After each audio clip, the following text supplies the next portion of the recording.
Oakhaven was so small that there was only one grocery store. Everyone knew everyone else. Everyone had a story to tell. Evie didn't talk much, just went to school, came home, helped her grandfather in the garden or in the kitchen. Her grandfather, Walter, had been a mechanic. Since his wife died and his son moved to the city, he had lived quietly like an old oak tree rooted in a field. People called him the lonely man at the end of Elm Creek.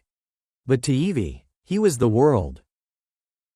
The house they lived in had only 2 bedrooms, a living room, and a kitchen, simple, old, but neat as a carefully folded notebook. There were a few old photos on the walls, her grandparents when they were young, their 1975 truck, and Evie as a child, grinning in his arms. Dinner was always simple: fried eggs, baked potatoes, or bean soup. No TV, just radio and books, and the stories he told about his youth, sometimes happy, sometimes distant like a forgotten dream. She didn't know that this small, quiet, regular world would only be peaceful for a very short time. It was raining that afternoon, the kind of persistent, damp rain that the Midwest gets in early summer. Evie had just parked her bike on the steps when she noticed a plastic-wrapped cardboard box sitting by the door. No label, no sender, just a scribbled note, for Evie Carter. She carried it into the kitchen, set it on the table next to the basket of apples, and watched her grandfather scrubbing the windows. "Grandpa, I have something for you." "No name," Evie said, her voice tinged with curiosity. Walter turned, his gaze lingering longer than usual as he saw the name on the box. "Open it then," he said, slowly, but his voice lacked the naturalness of his usual tone. Inside the box was an old movie script, the paper yellowing at the edges, and a photograph tucked between the pages. The photo showed a man in his 30s, wearing a white shirt, looking straight into the camera, smiling slightly as if he had no worries in the world. On the back of the photo was the signature, Daniel Carter.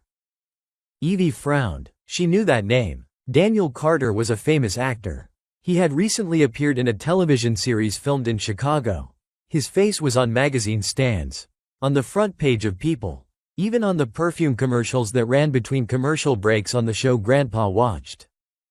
"Do you know this person?" Evie asked, holding the photo up to Walter. He glanced at it, then he was silent. A beat, 2 beats. Then he pulled out a wooden chair and sat down as if his whole body had been sucked back into the distant past. "I didn't think you would know so soon," he said. "Know what?" Evie asked, doubt slowly rolling in her chest. Walter put his hands on the table, bowed his head, his voice dry. "That person was your father." A small crack in Evie's heart. She held the picture tightly in her hand as if afraid it would disappear. "I thought he was dead. Or never wanted to know me." "Not dead, just chose a life that didn't include me," Walter replied. Evie stood up, took a few steps around the kitchen as if the wall was closing in on her. She turned her head, and snapped. "What about Mom? Where's Mom? Why did I have to grow up knowing nothing?" Walter looked up. For the first time, his eyes showed clear remorse. "Your mother, Claire, was forced to leave. When Daniel first became famous, his management company was afraid the news would ruin his image. They told them to choose career or family. Daniel chose career. Claire was weak. He tried to keep you." Evie bit her lip until it bled. She held the photo, staring at the man's face. "Does he know you exist?" Evie asked. "Yes, he does," Walter replied. Evie ran upstairs and slammed the door. She crouched down on the bed, still holding the photo. Outside, the rain fell harder, the wind blowing against the glass. For 18 years, she had imagined her mother, her father, the missing pieces, but she had never thought that she was just a secret, hidden to protect someone else's glory. She didn't know what hurt more. The fact that her father was famous, or the fact that he was a coward who had abandoned her without a second thought. In the kitchen, Walter sat silently with his cold tea. He had known this day would come, the day when Evie would know everything. But knowing was one thing, and watching his granddaughter crumble was another. He pulled a folded piece of paper from his pocket. It had been sent to him 14 years ago from Claire, Evie's mother. It was just one line. "Please take care of her for me. I'll be back when I can." The Oakhaven grocery store had only one main entrance, a few shelves, and a tinkling bell hanging over the door. Evie didn't like going to the market, but her grandfather had told her that morning, "Remember to buy some milk and some rope. The backyard will need fencing soon." She stood at the implement stand, her hand wavering between two different rolls of rope, when a male voice called out from behind her, "The nylon kind is stronger. The other kind will rot after a few heavy rains." Evie turned around. A tall man with dark blonde hair, an old but clean t-shirt, and a bag of feed. He was a plain-looking man, but his eyes were bright. His smile confident. "I'm Jack Mitchell," he added, extending his hand. Evie shook it, a little hesitantly. "Evie." She knew the name. The Mitchells owned one of the largest corn farms in the area. Despite their wealth, they were not ostentatious, only appearing at festivals or fall fairs. Jack was 2 years older than Evie, but he went to a private school in the next town over. So they never spoke. "Walter's daughter, right?" Jack asked, his gaze not too obvious. "No, granddaughter," Evie replied, still holding the coil of wire. Jack nodded. "Your grandfather was a legend in the old garage. My father used to tell stories about how he fixed a car with rope and duct tape, and it ran for 3 more years." Evie laughed. They met again a few weeks later. At the outdoor farmer's market, Evie was helping her grandfather set out tomatoes and eggs when Jack walked by, carrying a basket of corn for his mother. "Evie," Jack called out, raising his hand as if they were already close. "Hey, Jack," Evie replied, holding a tomato that almost fell off her hand. "Are you free this afternoon? I need someone to help me test the new corn. Dad's too lazy," Jack said, half joking. Evie turned to look at him. Walter nodded slightly, but said nothing. The Mitchell farm was south of town. Large, clean, and almost self-sufficient, Jack led her past rows of genetically modified seed trials. "Do you like it here?" Jack asked as they sat under the elm trees. "Town? It's fine, but sometimes it feels like being stuck in the middle of a field," Evie said, her voice low. Jack didn't smile. "I know, I used to feel that way.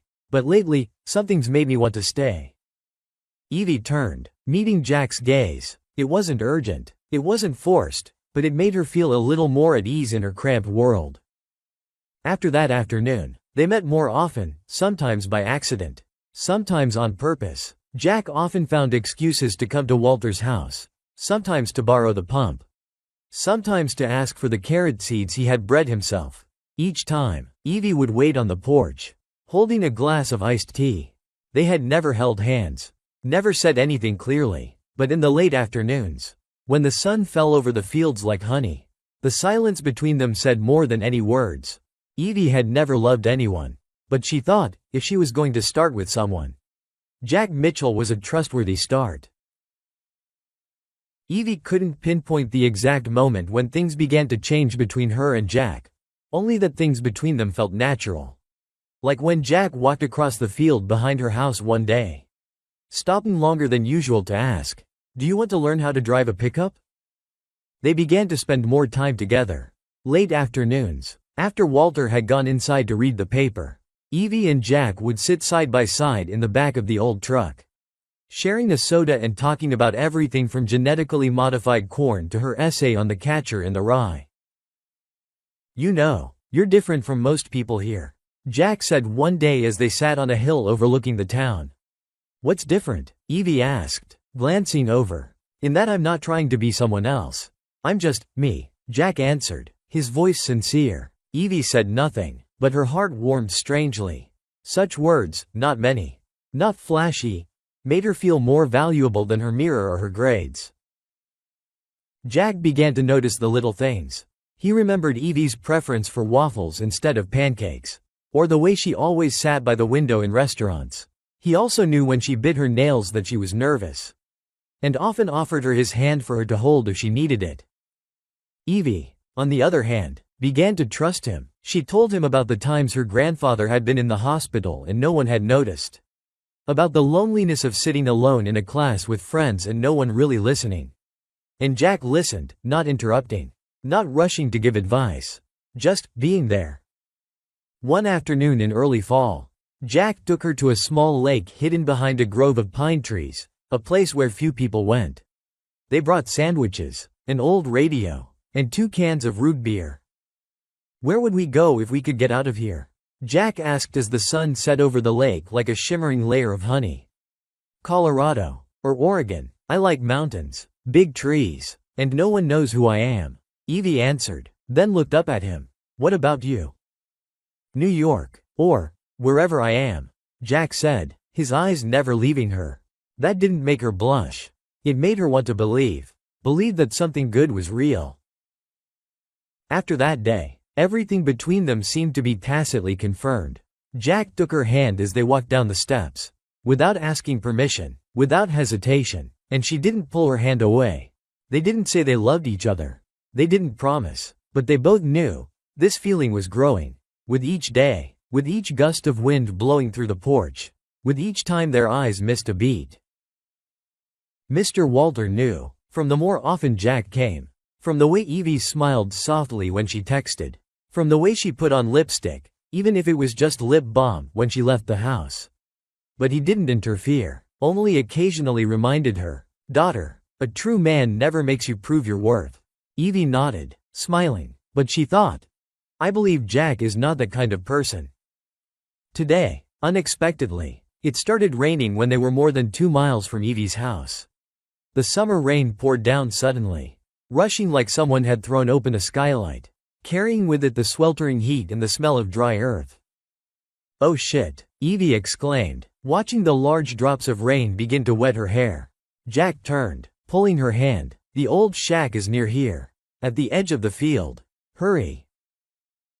The shack had been abandoned for a long time. Only the rotten wooden frame and rusty metal roof remained, but it was enough to shelter them from the rain that was lashing down like a whip. In the dim light from the cracks in the wood, the steam rose from the ground, creating a familiar musty smell, dry grass, damp wood, and a little nervousness creeping into her chest.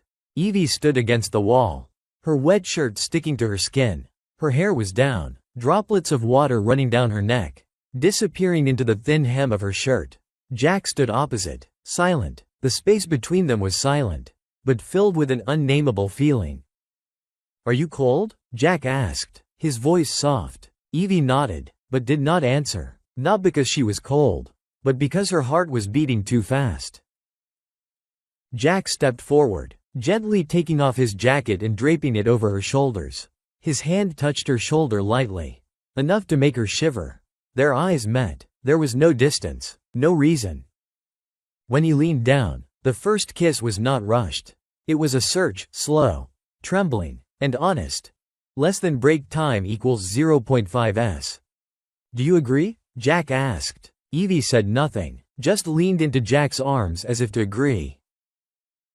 They lay down on an old blanket someone had left, next to a pile of dry straw. The rain still fell steadily on the corrugated iron roof like a sad soundtrack. Jack took off his shirt first, then helped her gently pull the thin layer off her shoulders. No more words were spoken. Breaths mingled, skin instinctively finding each other without direction. His kiss traveled from her forehead, down her neck, then stopped at her strongly beating heart. She leaned forward slightly, moaning softly with each breath. 2 bodies intertwined, Jack's hand gliding over Evie's smooth skin. That first time wasn't perfect, not like in the movies.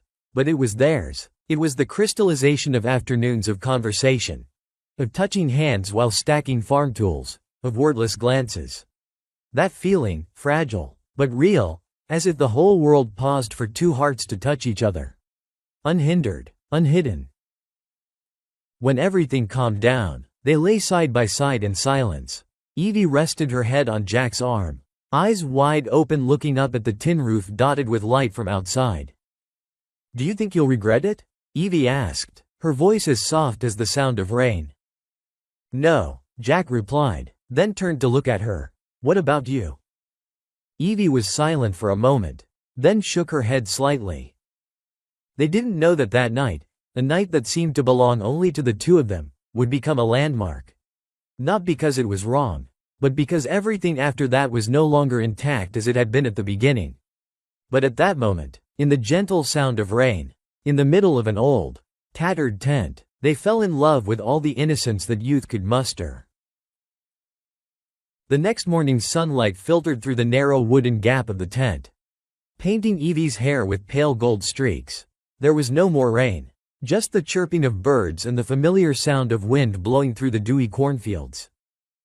She opened her eyes. Jack was still sleeping, one hand resting loosely on her shoulder, breathing evenly. The light revealed every small scratch on his arm, probably from the rough rotten wood. Everything from last night came back to her, slowly, clearly, undeniably. Evie sat up, quietly pulling her shirt back on. The thin blanket fell to her feet like a layer of memory that she didn't know where to hide. She stepped outside. The fields were still green, the last drops of rain still lingering on the leaves as if from a long dream. But her stomach churned, not from pain, but from the feeling that everything had changed. There was nothing wrong. She had chosen, with her heart and her mind. Jack had not forced her, had not lied, but there was something about it that made it impossible for her to take a deep breath without feeling empty inside. That was my first time, she thought, and I gave it all I had, but now what? Jack came out a few minutes later, his hair disheveled, his face still stained with sleep. He smiled, and came to hug her from behind. "Good morning," Jack said, his voice hoarse. Evie smiled, but it wasn't a full smile. "Let's go home, I'll take care of it." Jack nodded. They cleaned up quickly, neither of them saying much. On the way back, they cycled side by side, but the silence stretched like a thin wire between two shifting fulcrums. When they got home, Evie said thank you, then walked straight onto the porch without looking back. Mr. Walter was sitting reading the paper, his eyes glancing at her, not asking anything, but Evie knew. He looked longer than usual. In her room, she changed her clothes and sat down on the bed, her hands clasped together, cold. She didn't feel regret, that was true. But the feeling afterward wasn't as simple as she had imagined. Had I grown up overnight? She wondered. And somewhere deep inside, Evie felt for the first time, growing up wasn't always fun. Sometimes, it was a long silence with no answers. Evie began to notice something was wrong on the third weekend after the rainy night. First came the strange fatigue. She wasn't as hungry in the mornings as she usually was, and her heart would race unaccountably as she cycled to school. Then came the nausea at the smell of her grandfather's roast beef. Her favorite. She brushed it off, blaming it on the damp weather or the stress of studying. But inside, a thought began to leak like water from a leaky tin roof. No, it couldn't be. The following week, her period didn't come. The calendar on her wall, the red squares marking the days, stood as cold, incontrovertible evidence. She tried counting over and over again, 4 days, then 7, then 10. On the 12th day, she skipped school that morning, took her savings and hid them under her mattress, and cycled to the pharmacy 10 minutes from town. She stood in the store for a long time, picking up the pregnancy test. She put it down. An older woman walked by, glanced at her, then turned away. Evie bowed her head, carrying one into the bathroom at the back of the store. When the 2 red lines appeared, time seemed to stop. She sat there, staring at the test as if she were watching a door that had just closed forever. No crying, no screaming, just feeling empty inside, as if all her memories, her future, and her name had been ripped from her body in one breath. It must be a system error.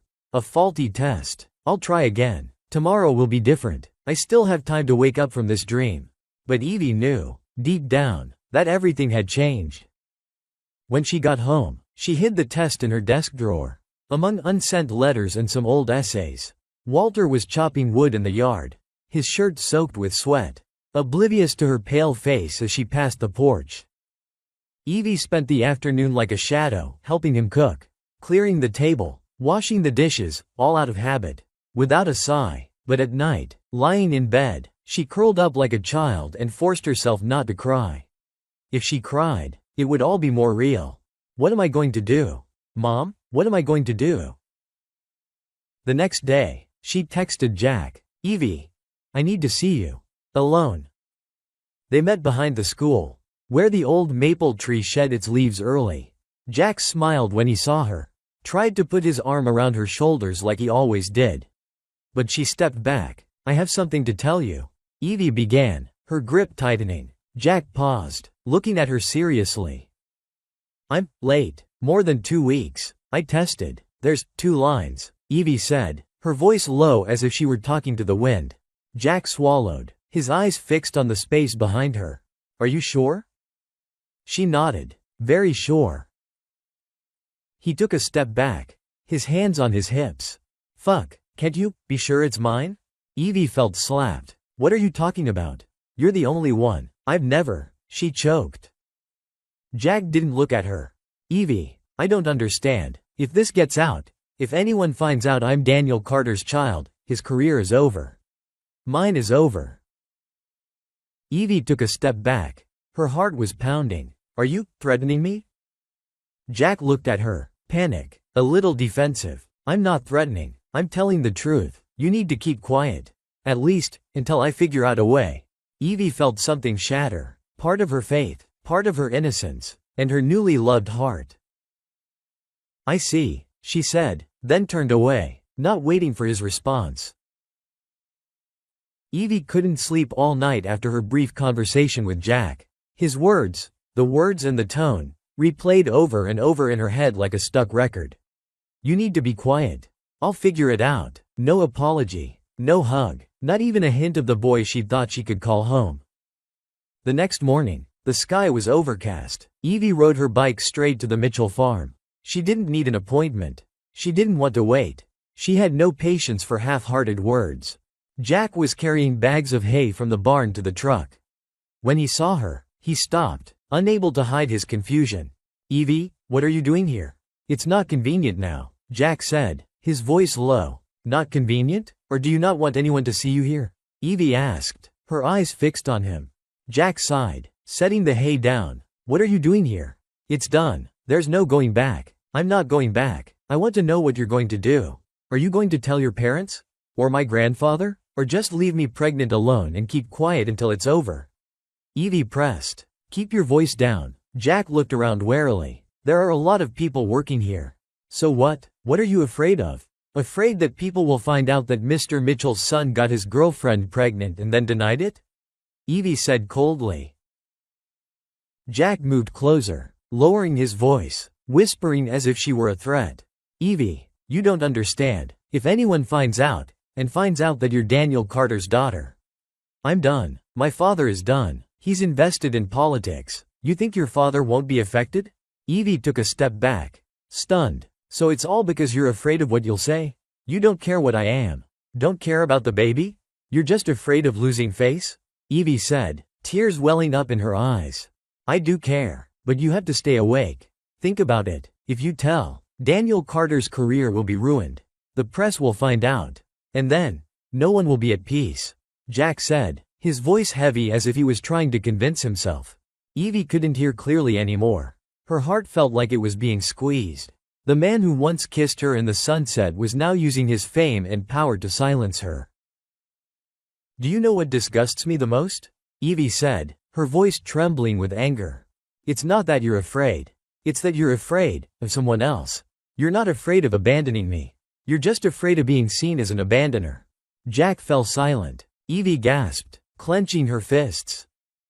"You don't need to take the baby. I don't need a promise. But I hope you'll have the courage to stand by me for a minute." "Just a minute." Jack looked at her, his eyes bewildered. Then he turned away. "I'm sorry, Evie. I can't," Jack said, almost in a whisper. Evie turned and walked away. Her eyes were blurred, either from tears or from the light rain that had begun to fall. Jack didn't follow. The dirt road leading home seemed longer than usual. The tall corn stalks along the road were now like silent walls. The wind whipped dry straw under her bicycle wheels. But Evie didn't feel anything anymore. All her senses seemed numb. When she got home, she didn't go into her room right away. She stood on the porch for a long time, looking straight out at the fields. Mr. Walter was out back, cutting grass. She knew he would ask. And for the first time, she didn't know how to answer. A child is growing inside her, and the only person she ever trusted has turned against her. The first storm of Evie's life has officially begun. The rumor started like all rumors in Oakhaven, with a casual question at the barber shop, a longer than necessary glance at the bakery, and then spread like weeds in spring after a rain. Just a week after Evie had skipped school for a few days. Whispers were creeping into every corner. Carter looks different these days. Have you noticed? I heard she's been avoiding people. Her face is pale. Isn't something wrong? And she lives with her grandfather, just the two of them.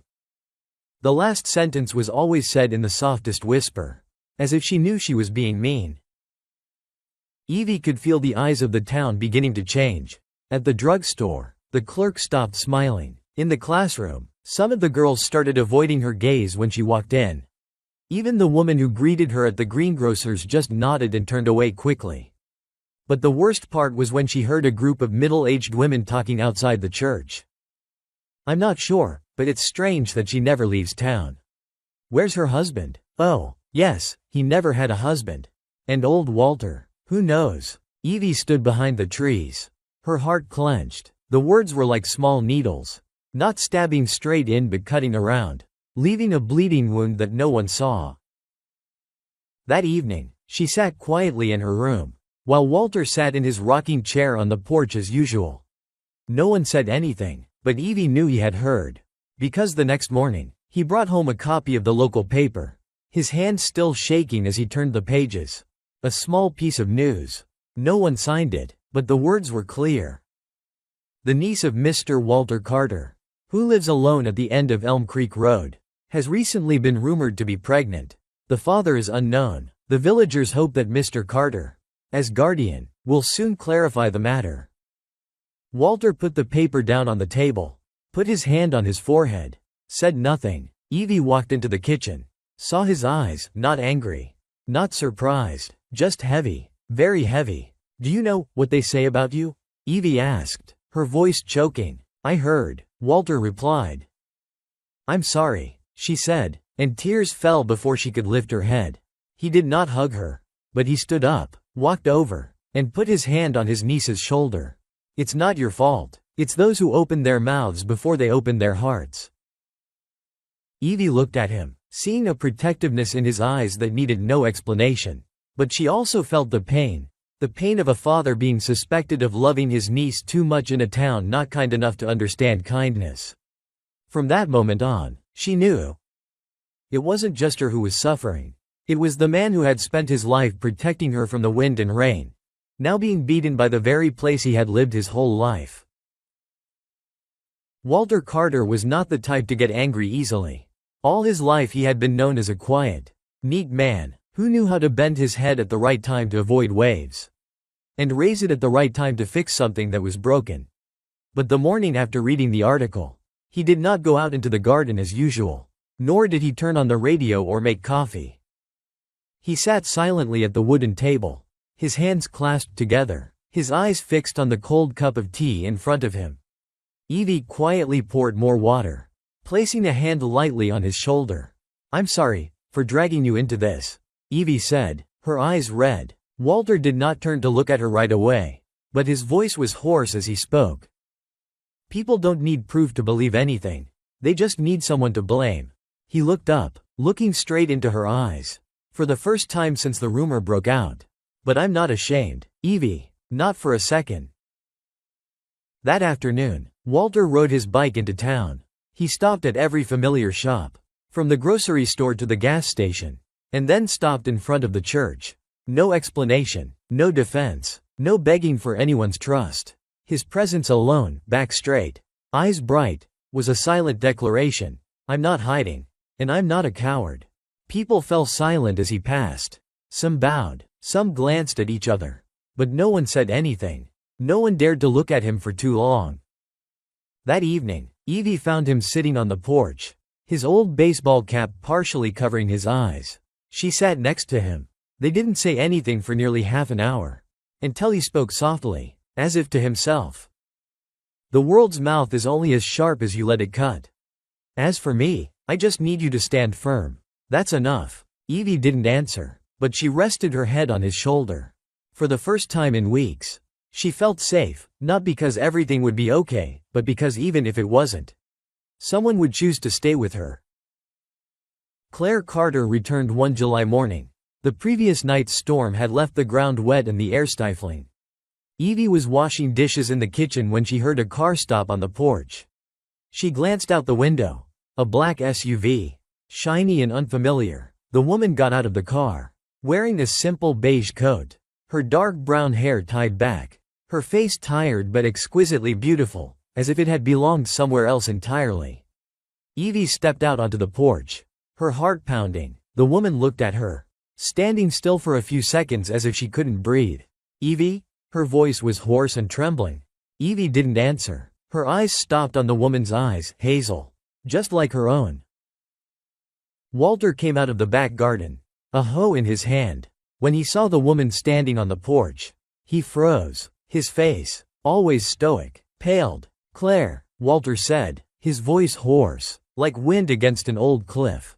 Claire looked at him, then at Evie, and burst into tears.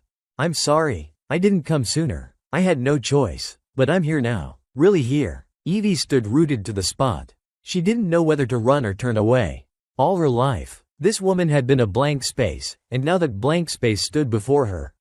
Flesh and blood, with a voice, eyes, and an apology that came too late. After a few minutes of silence, Evie turned back into the house, saying nothing, but her steps slowed at the threshold. She didn't close the door, as if a vague signal that, perhaps, some answer was coming, and perhaps, a forgiveness, though not yet formed, is beginning from that moment. Claire sat at the kitchen table, her hands clasped together, her eyes on the cup of tea Evie had placed in front of her. The girl did not sit opposite, but stood leaning against the door, her arms crossed over her chest, keeping a cool distance enough to listen, but not enough to forgive. Walter stood in the corner of the room, his back against the cupboard, his eyes never leaving his ex-daughter-in-law, who had disappeared from his and his grandchild's lives for nearly 20 years. Claire exhaled slowly. "Back then, I was 20. Daniel was just starting to get noticed on the small stage in Chicago. We met when I was interning for a film company. It was all quick and thoughtless. When I found out I was pregnant, Daniel panicked, not because he didn't love me, he just wasn't ready to sacrifice anything for anyone." Evie said nothing, but her eyes narrowed slightly. Claire continued, her voice flat as if she were reading an old book. "His management company was going crazy. They said if this got out, Daniel's career would be over before it even started. They gave me a contract. I was told to leave the city. All the costs of childbirth and childcare would be covered. But on one condition. No contact with anyone." "And you agreed?" Evie asked, speaking for the first time. Incredulous. Claire nodded, her eyes welling up. "You were 20, with no family, no friends, no power, just the baby in your belly and an uncertain future. You were scared, but the only thing you couldn't do was leave him." Walter frowned slightly, his voice hoarse but steady. "And remember who kept the baby? It was me, not Daniel, not his advisors." Claire nodded, bowing her head low. "And I'll be forever grateful to Dad for that. I wasn't strong enough to fight everything. When Daniel said, 'Let your dad raise her,' I thought, at least she'll be with someone who loves her." Evie looked at her mother, her eyes no longer angry, but not yet sympathetic. "So why are you back now?" Claire looked up, looking her daughter in the eye for the first time. "Because I saw your face in a tabloid. They had a picture of Walter, you, and the headline, 'Daniel Carter's Hidden Family Scandal?' I know. Everything we've been hiding is about to come crashing down. And I can't let you go through it all again." Evie squeezed her hand. "I don't need you to save me. It's just, if you choose to come back, I hope you don't go away again." Claire was silent, then nodded. "Not again. Even if you hate me for the rest of your life, I'll stay." Walter cleared his throat, pushed himself off the chair, and walked over to the table. "Tomorrow, I want us to sit down, Daniel, too, if you can get hold of him, and tell you everything. No more hiding." Evie looked at him, then at her mother. She nodded, and in that moment, the three of them, so divided by silence and fear, were together for the first time in a cramped kitchen, with a truth that there was no turning back from. The meeting took place on a Sunday afternoon. In Mr. Walter's living room. No reporters, no noise, just an old wooden table and chairs. The afternoon sun slanting through the windows. And 6 people with stories that had never been told. Daniel Carter entered last. He wore a white shirt, his hair neatly combed, and sunglasses, as if he were still pretending to be someone else. When he took off his sunglasses, his eyes first met Evie's. Then they moved to Claire, and then lingered for a long time on Mr. Walter.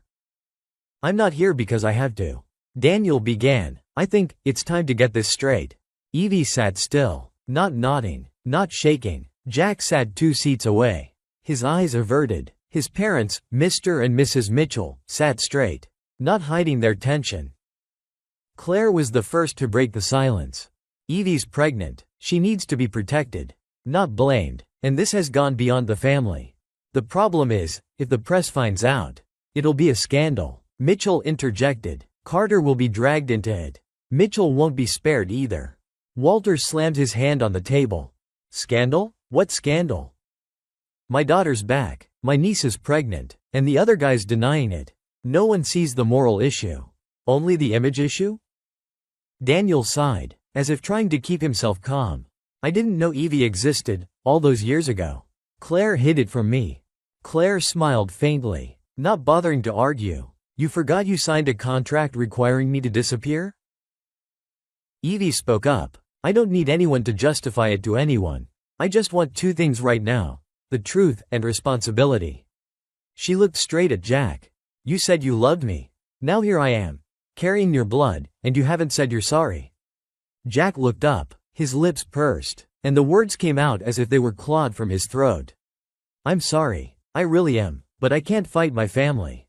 Mrs. Mitchell leaned forward. "Evie, if you keep this a secret, we're ready to have a wedding. We can handle it. Everything will be fine." Walter slammed his hand on the table again. "No one here wants to handle it. We don't want to gag my granddaughter with a wedding dress." Evie pulled a piece of paper from her pocket, a copy of the ultrasound. She placed it on the table, her voice cold and calm. "This is the child you want to hide. He doesn't need a sham marriage. He needs the truth, so he doesn't grow up feeling like he's the result of silence." Daniel spoke for the first time, his voice dropping. "I'm not a good father. I probably never was, but if you need financial, nominal support, I can legally take him." Evie looked at him, her emotions mixed. "Thank you, but no, I don't need your name to know who I am." No one said anything more. There was nothing left to say. Finally, Claire stood up, looking at each person in the room. "Family is not a place to bargain for reputations. It's a place to apologize. Stand together or leave. Nicely." She turned to Walter. "Thank you for keeping Evie for us." Walter just nodded. There was something wet in his eyes, but no one mentioned it. The meeting ended in a heavy silence. The Mitchells bowed their heads in apology, then left, without mentioning the wedding again. Daniel said nothing more, just stood there looking at Evie for a long time, then quietly turned and walked away. Evie stood up, took a deep breath, feeling as if she had just walked through a great storm. Beside her, Claire took her daughter's hand. For the first time in her life, Evie did not pull back. Daniel stood in the doorway for a moment after everyone had left the living room. The late afternoon light fell on his face, revealing the faint lines around his eyes that were invisible under the stage lights or the cameras. Evie stepped out and stood opposite her father. She said nothing, waiting for him to speak. "You look more like your mother than your father," Daniel said, trying to smile. Evie nodded slightly. At least she came back. Daniel was silent. He looked out at the cornfield in the distance, as if searching for words in the void. "What do you want from me? An apology? Money? A public statement in the press?" he asked. Not coldly, but not sincerely either. Evie curled her lips. "I wanted you to do the right thing. But now I see. That's the one thing you can't do." Daniel sighed. "Evie, your world is not like mine. There, every action is dissected. Every mistake is distorted. If you accept me, the public will rush into your life, and you will lose all peace." "Are you trying to lighten your mood?" Evie asked. Not angry, just sad. "You're afraid of losing everything you've built. But you forget, you lost me a long time ago." Daniel did not reply. He took his sunglasses out of his pocket and put them back on. It was a clear signal that the role was over, and the character of father had just been taken off the stage. "Peace be with you," Daniel said, and turned away. Evie stood still, not looking back. She just whispered quietly, "I've been waiting for those words for a long time." Daniel's figure disappeared behind the fence. Evie turned to the door, where Walter stood, holding his unfinished cup of tea. "Are you okay?" he asked. Evie nodded, genuinely this time. "I'm okay, because at least I've seen who he really is. And I know, I don't need him to be me." Daniel hadn't gone far when he heard a voice behind him. Not loud, but firm. "Walter Carter won't have a son like you anymore," Walter said, from the porch steps. Daniel stopped, turned. Silence. Walter took a step forward, his hands gripping the railing, his voice not shaking, just deep and clear. "For 20 years, I thought you were weak. I hoped that one day you would come back. Without fame, just be a father to her like a decent man." Daniel pursed his lips. "I did it my way. The world out there, there's no world that justifies abandoning your own flesh and blood." Walter interrupted. "You chose the light. I chose my nephew. And today, I choose not to have a son named Daniel Carter anymore." Daniel swallowed, not arguing, perhaps in his heart. The words had been prepared, but it still hurt to say them out loud. He turned away, not looking back this time.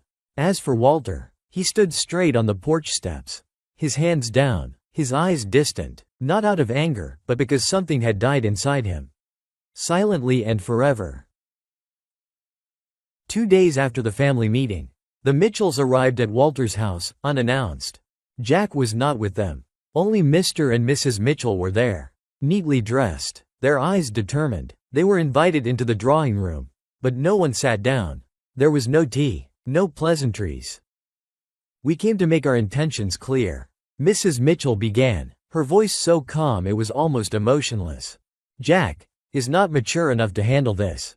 But we, as parents, want to take responsibility." Walter raised an eyebrow. "Responsible in what way?" "A wedding," Mr. Mitchell replied simply. "We are willing to have a private wedding, honoring both parties, protecting Evie's future and the child's." Evie stood near the door, her hands clasped. "You say protection, but has anyone asked me what I want?"